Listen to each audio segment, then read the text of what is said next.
Good morning everybody. Everyone. Ito, mayroon kaming ano dito, 625 kVA generator Cummins model QSX15. Mag-adjust lang kami ng valve adjustment.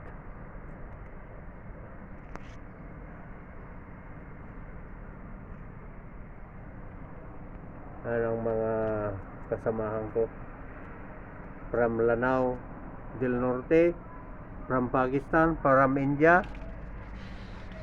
from Philippines.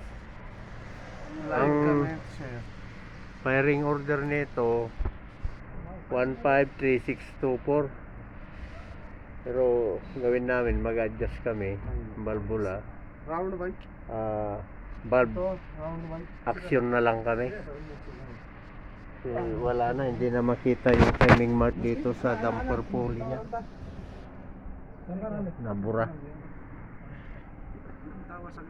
Kaya valve action na lang kami. So, ito yung rocker arm ng injector, rocker arm ng valve.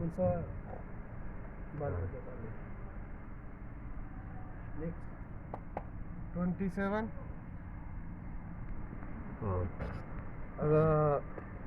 exhaust exhaust 27 or 14 intake 27 exhaust millimeter inches.